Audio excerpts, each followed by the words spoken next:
At saka, alam mo ba yung sa BFA? Oh, Isa-isa nang mararamdaman natin to. ayan na. Susunod na ilang buwan lang. Ako, Diyos ko.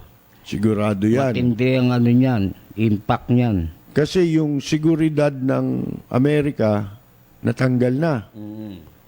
Alam mo, kung tutusin, yung BFA na yun, hindi lang naman seguridad ng Amerika, seguridad ng Pilipinas, seguridad ng mundo yun. Mundo. Oo. Pag nanganib ang seguridad ng Amerika, manganganib ang seguridad ng buong mundo.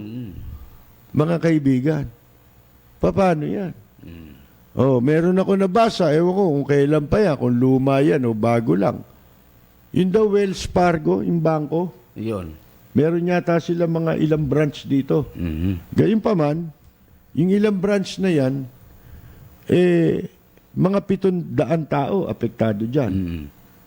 Umpisa pa lang yan. At ang masama dito, nabubulgar ngayon. Isa-isa, di ba, sabi ni Trump ano ba sabi ni Trump? It's fine. It's fine. Pero, sabi niya, makakatipid pa kami Oo. ng malaki. Ngayon, isa-isa nang naglalabasan ang halaga na ginagasta pala ng Amerika na pinakikinabangan ng hindi natin alam kung sino. Yan. Oo. Daan-daang milyong dolyar pala to. Oo. Saan napupunta? Saan napunta yan? Saan napunta yan? Di ba masama ang connotation nun? Sinasabi, nung may BFA, ganito nagagasta, ganon. Sinasabi yun, pero kung matalino ka, ibig sabihin binubulgar nila. Binubulgar na nila. Mga kaibigan, na meron palang kumikita rito sa BFA. Supposed to be, ano yan, security, military secret yun Kasi wala na logistic yun kung wala na tayong Yun dyan, na nga. putol na yan, declassified na yan. Oo. Declassified information na yan, hindi na classified Hindi information na. yan. Oo. Mga kaibigan. Wala na risk sa security yan. Oo, wala na. Ano pa security? Wala na. Yun ang sinasabi lang natin. Kasi ang akala nila, yung BFA, yung pagkakaintindi lang nila, is between the US and the Philippines. Mga kaibigan, nagkakamali po kayo. Pag ang seguridad ng Amerika ay nalalagay sa panganib ang seguridad ng buong mundo. Tandaan ninyo yan. Tsaka sa Pasipiko, sa karagatan dito, kailangan nila to dahil sa andyan ang China, andyan ang Russia, layo nila di ba? Yun na nga. Ganun Kaya napaka-importante sana nito at pati tayo mapoprotektahan. Oo. Ganun yan. Pero hindi lang tayo yun. Oo. Kasi nga, ito yung Oo. ito yung strategic location itong Pilipinas. So, siyempre, tayo makikinabang doon, unang-una. Pero, pag inalis mo yung yung security na yan, napakalaking risk na yan. Oo. Ang ibig kong sabihin dito, pag nalagay sa panganib ang security ng Estados Unidos at nanganib ang security ng buong mundo, saan tayo pupulutin? Ayun. Tayo pa. Di ba? Binibigay ko na nga example sa inyo kasi nga, hindi nyo ina-anticipate Sige nga lahat dito, ano interest ninyo sa China? Meron ba? Wala naman Wala. Di ba? Wala walang epekto sa atin yan. Nakita na nga ninyo yung pagpasok nila ng negosyo rito, sila lang nakikinabang one-way traffic Nagnegosyo sila rito na sila lang ang makikinabang. Gagawa ng building, ng infrastructure, sila rin ang magpapatrabaho. Saan tayo kumita sa kanila? Nagtayo ng sugalang, pogo. Yun. Sila rin ang empleyado. Sila rin. Paano kang kumita? Hindi nga nagbabayad ng buwis tapos puro illegal pa.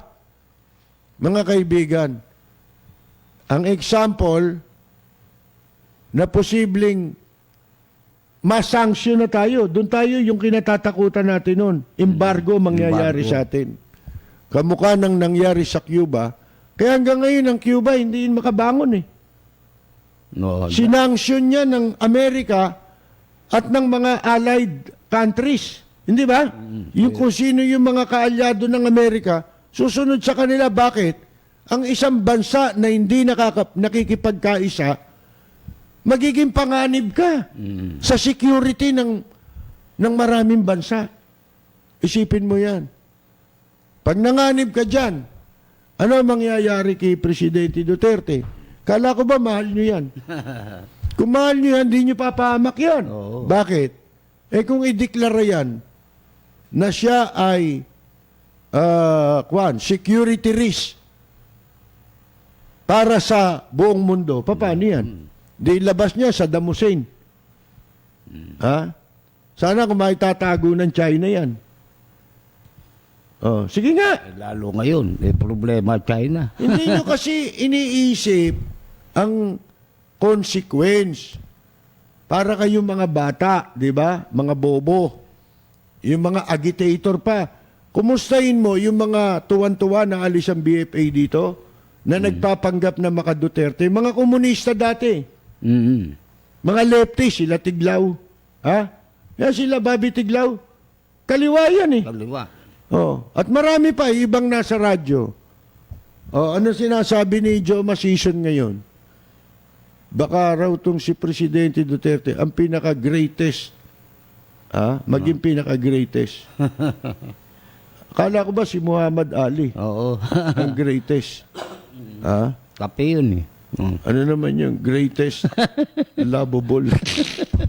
Greatest. Oo. May nag-request nga kung makakante. Oo. Pwede ba, sinulat sa kwan? Ah. Sa napkin. Binasa nung ano.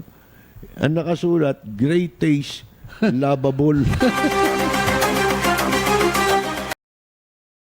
Pero kung talaga lang nagpakita ang gobyerno ng pagmamahal sa taong bayan, malasakit, wala kayong dapat ikatakot eh. Di ba? Hindi kayo naging padalos-dalos, hindi tayo naghanap ng mga kaaway. Wala eh. Pumili kayo ng mga taong ang gusto, karamihan, ihanap ka ng kaaway. Tama yung sabi ng Secretary of Defense of America. Wrong direction. Moving towards Wrong direction. the wrong direction. Totoo yun. Ganon din yung China, ito rin, patungo tayo sa maling direksyon. Yun ang nakakabahala dyan, yung, siyempre, may 180 days pa, no? Hindi tayo kailangan ng Amerika kung tutusin nyo. Oo. Ang kailangan nila, yung positioning sa sa ating karagatan. Ang totoo niya, meron silang base sa Japan eh. Ano pagmamalaki natin. Tama. At ang base militar doon, Oo. yung Japan na O nagbabayad. yun. Oo. Baliktad. Yung bang base militar ng Amerika doon, kumpleto yun. Dito Sa pala, Makatid, BFA pala, laki na ng Oo, ginagastos. dito, Diyos ko. Tulak sila rito eh. Kaya Kumbaga- tama yung sinasabi ni Trump eh. Oo, it's fine. Di ba Meron- tawag pa naman ni Digong nung araw dyan eh, baygot. Kaya pinuli niya, magaling daw presidente si Trump. Ha? Alam nyo, kung tutusin, wala tayong pwedeng ipagmali. Si Presidente Duterte, bunganga lang yan eh. Wala yan. Tutusin ninyo. Yun nga general ng Iran, no? Ng Iraq. Ano katapat? Drone lang eh. Drone. Mga kaibigan eh. Ayun, dead ball, di ba? Inako yun, ng Amerika, ni Trump, di ba? Mismo. Di ba? Oo.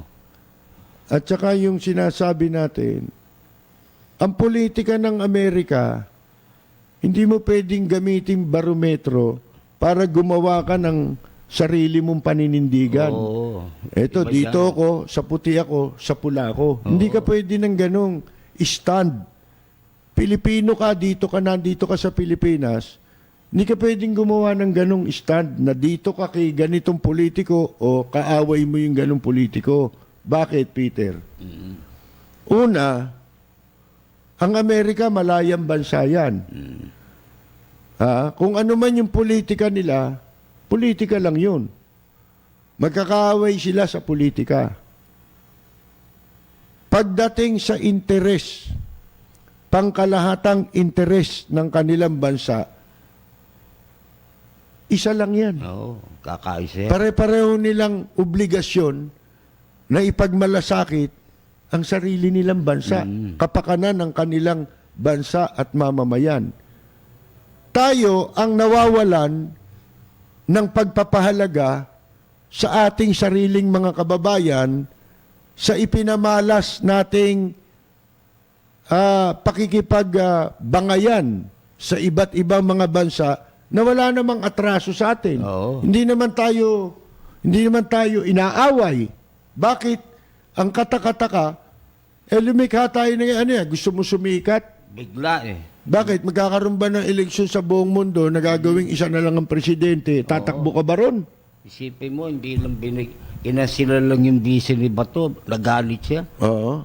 Ang desisyon kansilahin yung BFA. Yun eh. Di ba?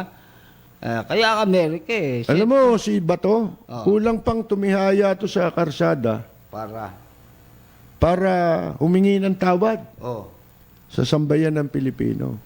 Kasi sa nangyaring yan, ano garantiya nyo? Kaya nyo bang, ang pinag-uusapan natin is security ng Pilipinas. ng Pilipinas. Pag security ng Pilipinas, security ng mamamayan yan.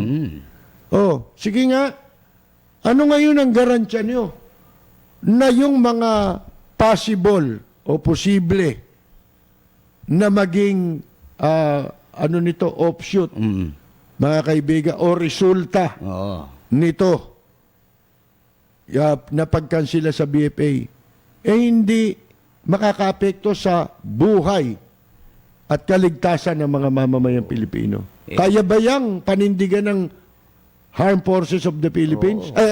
Armed Forces of the Philippines. Sabi, palakasin natin na niya Armed Forces. Kung wala yung Amerika. Saan ka kukuha? Paano puro corruption dyan? Paano lalakas? Ang tagal na natin naririnig eh. Hindi, sa BFA lang eh. Hindi na tayo nag-aakos eh. Puro corruption dyan eh. Asan yung mga pera? Daan-daang milyon dolyares. Mga kaibigan. Puro matagal na yan yung, ano ba sinasabi yung modernization? Bulsa nila na modernize eh. Yung Armed Forces, ganun pa rin Wala pa rin. Mga eroplano mga patakbuhin pa rin. Paano yan? Yung rito, yung insurgency rito, hindi kaya labanan ng military. Yung Abu Sayyaf pa, hirap sila. Yung domestic natin dito, di ba? Hindi nila kayang sawatain eh. Yan na nga. Yung paano tayong paano ipagtatanggol ng Armed Forces of the Philippines, ang bansa natin, laban sa mga yan. Wala man tayo armas. Kahit ba hindi tayo girahin eh. Yung sinasabi lang nating isanction tayo at magkaroon ng mga embargo, siguradong pagka nagsimula ang gobyerno ng Amerika wala nang proteksyon. Ano bang main concern ng Amerika dito sa Pilipinas? Bukod sa security. Yung ekonomiya, siyempre. Yung economic nila. Ano yan? Yung mga negosyo rito. Negosyo nila. Tignan mo ang mga negosyo ng Amerika rito. Yung mga food chain. Ang dami niyan. Yung mga burger. Di ba? Malaking rito ng Amerika. Nakakita ka ba dyan na pinagtrabaho nila Amerikano? Puro Pilipino. Pilipino. Oo. Ang kinukuha nila dyan. Nagninegosyo sila. Mga call center. Amerikano ba nandyan? Pilipino. Kahit baluktot ang English Pilipino Di ba? Mga kaibigan. Ang incheck. Pogo. Yun. Sino nagtatrabaho? Incheck. Construction. Sino nagtatrabaho? Incheck din. Yung mga pogo, pera pa natin na kinukuha niyan Nagbabayad ba ng buwis? Hindi nagbabayad yan. Yung mga food chain na yan, nagtatrabaho dyan. Yung mga kumpanya na yan. Yan ba, hindi nagbabayad ng buwis? Nagbabayad Mga kaibigan eh. Hindi ba? May resibo pa nga eh. Pag bumili ka sa kanila eh. Sigurado yun. Oh, nakalagay na rin kung magkano yung inawas sa yung tax eh. Oo. Mga kaibigan, nakita na ninyo. Hindi kaya masasaktan ng Pilipino? Asan ang concern ng gobyerno Oo, dyan? pag- Yun lang makipag-away ka sa mga bansa na yan. Hindi mo na sinang alang-alang eh. Hindi ganyang klase ang pag-confront sa issues. Sinimulan yan doon sa gera, Oo. yung sa Kalembang. Oo, Ha? balangiga. Balik nyo nga niya, yan, kainin nyo ngayon yung balanggiga, di ba? Diyos ko. Oh. Aanin natin ngayon yan.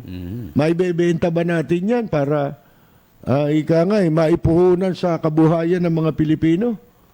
Wala naman yan eh. Puro ko yung emotional eh. Oo, Ha? masyadong emotional. Emotional ang pinairal, emotion. Mm. Para makakuha ng simpatya, di ba? At saka yung galit. Oo. Personal. Hindi, kasi pagka yung pinakikita mong galit ka, Oo. akala nung iba kasi totoo. Oo. Nagiging parang totoo sa mata ng iba pagka yung paggalit mong binabanatan yung mga ibang bansa eh. Di ba? Oh. Tayo lang ang matino rito. Parang gano'n, di ba? Oo. Mas tutusin mo, mas santo pa tayo doon sa Papa eh. Mm. Bakit ikanyo? Wala pa akong mali. Oo. Tanungin mo dyan sa mga DDS. Naku. Wala akong banal na banal ako. Hindi nyo ba alam yan? Ba? Walang Munti ko na makalimutan. Kilala mo ba yung retarded general ng PNP? Isang top retarded official ng PNP. Ano ba yan? Medyo Hindi, teka muna. At saka isang naglalako ng bibing kanyang bulok. Ha? Oh. Na sumikat sa social media. Aba, oh, Diyos ko. Hindi sa pag-artista. Ha? Ito palang dalawang ito ngayon. Ba, sila mag-on ha? Ang ika nga merong ginagawang Kababalagan. pagtataksil sa bayan. Mga kaibigan. Nagtataksil sa bayan ang dalawa. Naglalaro ba ng apoy? Ba, hindi lang apoy. Nagjo-jolens pa. Naglalaro pa ng jolens. Ay, alam ninyo eh. Malimit pala ang ginagawa pala nilang ika nga eh. Dako ng kanilang ika nga eh. Ano ba tawag mo ron? Salpukan. Nagtatampisaw. Ng kanilang ika nga eh. Makanlamang armas. Doon nila kinukonekta yung lawit tsaka yung dikit. Isipin mo. Akalain mo ba yung isang gurang at saka isang laspag? Ayun, ha? Si Lawlaw. Si Lailani Suzuki.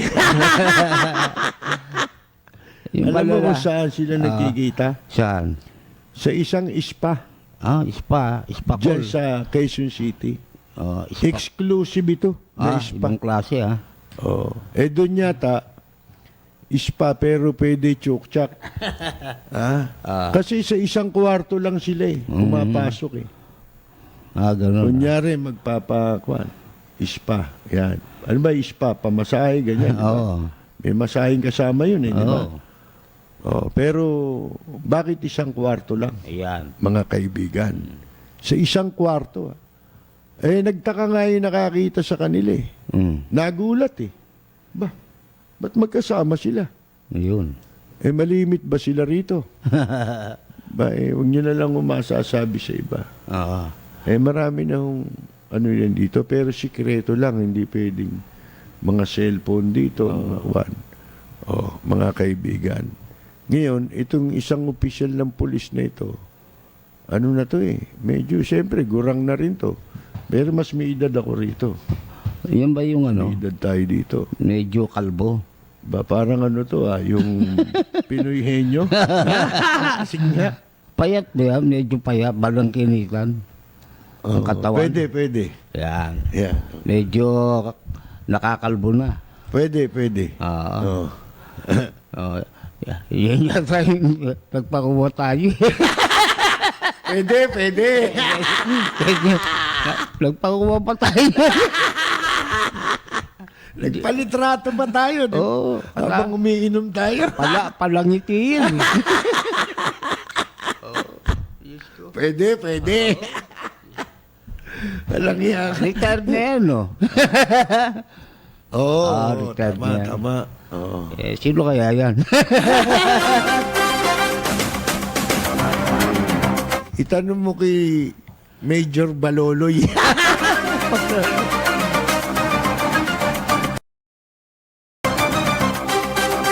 Bueno, magbabasa-basa muna tayo ng mga pagbati at mga reaksyon. Oo. Unahin ko lang si Noel, nakikinig yun. Maligayang pakikinig. Nakita kami ni Canuel ng Sabado eh. Oo. Yan. Magang-maga eh, madaling araw eh. Ha? Ito may tumawag sa atin. May nag-message sa atin. Si Mr. Ponce yata ito eh. Ano ba pangalan nito? Binanggit niya raw sa mga kaibigan niya doon sa Dallas, sa Texas ito, di ba? Na makinig sa show natin. Sabi niya, I highly recommend your show. At kako everyday ako nakikinig. Nainis ako. Nainis na rin kasi sila sa mga issue about Duterte at China. At iba pang mga kagaguhan dyan. Magkikita kami bukas sa party at malalaman ko ang feedback about your show. Pinamalita niya Ayun. sa mga kababayan natin doon sa Texas, di ba? Sa Dallas. Si Gary Ponce yun. Yan yung una niyang message sa atin nung Sabado. Kanina, kahapon, nag-message ulit siya. Sabi niya, nagkita-kita po kami. At ito ang comment ng friends ko. Ito raw ang mga reaksyon. Sabi raw nung isa, Gary, napakinggan ko si Lapid Fire. Ang galing daw. Sapul na sapul ang mga comments niya. Yung nasa ulo, yun ang sinasabi niya. Sabi naman niya, sumangayon naman siya. Yun namang isa raw, pinakinggan ko rin. Magaling nga. Kaya nadadagdagan daw tayo ng mga listener. Salamat doon kay Gary Ponce ng Dallas, Texas, sa iyong pagkakalat ng ating programa sa mga kababayan natin. Di ba? Ngayon, dumadami na. siyempre. Isang araw, magkakaroon tayo award dito eh. Pero, hindi to award na nabibili. Ayun. Magkakaroon din tayo niyan. Totoong award. Yan. Hindi yung kunya-kunyari yan, tsaka yung pinagawa lang sa rekto. Hindi kami tumatanggap ng ganyang award eh. Wala yan. Oo eh. Bueno. Batiin natin yung mga katropang Lapid Fire natin Siyempre si Arlene Tanyedo Barrias at ang kanyang husband na si Mon Barrias sa Amsterdam sa the Netherlands. At sino pa? Sila Ella Samson Albiar. Si katropang Jorge Beichong ng Tokyo, Japan. Si katropang Buenos Dias Joel Diaz ng Italy at ang kanyang pamilya. Si Jundi Valencia, isang singer-actor. Si Rosita DC. Si Carmela Torres Balcos.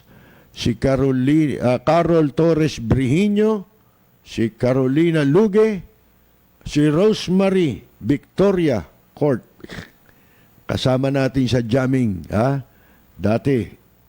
Si Rosita DC. Yan. Si Kaani Flormata Saludes at Kaenyang Mina. Siyempre si Yula Sotelo na nasa Japan din. Si George Santiago. Si Mr. Pajardo ng New York. Si ang Bilao. si Gamaliel Cabangon, si RJ Rivera, binabati natin, si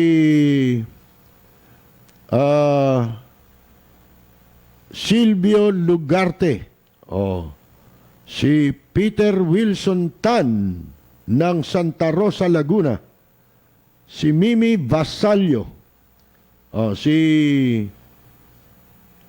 Alvin Samson, nanonood po from London. Yan.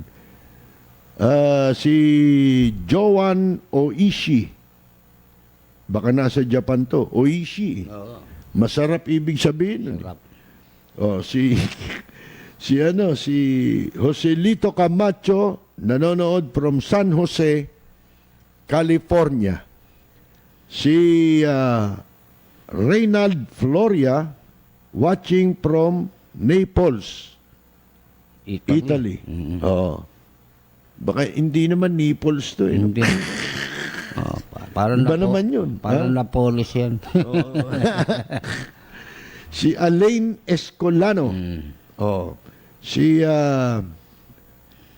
Mike Joy Ponce. Yan. Si Christine Marie Maluntag Giyang. Nakapanood daw siya finally ng live. Si Bert Ombria. Si Ariel Kabawatan ng Singapore. Si Mimi Basalio, taga Garden Grove, California. Si Concepcion Ison Chulbo. Siyempre si Ledge Chulbo, binabati natin, isang musician. Si Nilo Formentera, May J ng Japan. Si Aurora Lim ng New Jersey. Si Cesar Porras. Yan. Si Jojo Ocampo ng California. Lagi raw po silang nakikinig. Salamat po. Si Mike Madela. Si Vic Digi. Si Senyor Tonet Pabie. Isang veteran musician. Sila po yung bandang nag-front act sa Beatles nung nag-concert ang Beatles dito dekada 60 sa Rizal Memorial. Kasama niya si Joey Pepe Smith doon. Mga unang banda yan ni Pepe. Si Aida Trillana ng Paris, France, binabati natin. Si Ana Aurelia Napalit Gabisay ng Hong Kong. Kumusta kayo dyan, si Tigra Du, ayan. Si Angelo Loreto Mendoza Flores, ayan. Si Nereo Aramil, watching sa Facebook na lang po at nawala ang channel ng sa TV Plus. Si Martin Tuballes Jr. Si Irene Sian Austin. Si Rudy Santos ng bandang Horoscope sa California, binabati natin. Si Eden M. Leiva. Si Reynaldo Dizon ng Malolos, Bulacan. Si Jerry Grad ng California. Siyempre si Oscar De Jesus, katropa natin. Si Alexander Bautista. Nanonood din po. Si Vanessa Rivera. Ayan. Si Eliana Eliasar Calonsag, isang kagawad po sa Santa Mesa, Maynila. At ang kanyang husband, si dating chairman, Boy Calonsag, binabati natin. Ted Noriega, di makulangan, si idol natin sa PBA. PBA legend, Si Ricky Relosa. Sa US of A. Si Leo Villena ay nanonood. Si Eric Moico. Si June Perin. Yan. Si Mirna Guillermo sa Chicago at si Roxanne Rankin sa Florida. Binabati natin. Sabi ni Mona Marbolan, wala po, isang Pinoy lang po dito sa Japan tsaka makalabas na walang siyang coronavirus para nyo malaman, medyo fake news yan. Loko mo, ikaw ang fake news. International yung report na nasa dyaryo dito. mukhang ano ka, detached ka. Hindi ka naman marunong bumasa ng dyaryo eh. Tsaka siyempre, hindi binabalita dyan yun, di ba? Masyado, hindi highlighted yun, yung balita. Eh dito, siyempre Pilipinas to, Pilipino yung mga may sakit dyan. Tanggalin mo na nga itong fake news eh. Kukontrahin pa eh, international news yun. Itong Mona Marbolan, ha? Oh, tanggalin mo ito, ayaw namin ng fake news dito. Kami papararatangan mong fake news, gago. Si Robert Aquino, binabati natin si Mir Hernandez. Kaibigan natin, Nestor Estrella, isang musician sa Taiwan, nakabase. Si Josephine Perey, watching from Barcelona, Spain. Si Alex Umali from Italy, binabati natin, Si Emmanuel Enigo ng Kingdom of Saudi Arabia. Ano yun? Pontius Tugatog, ayan.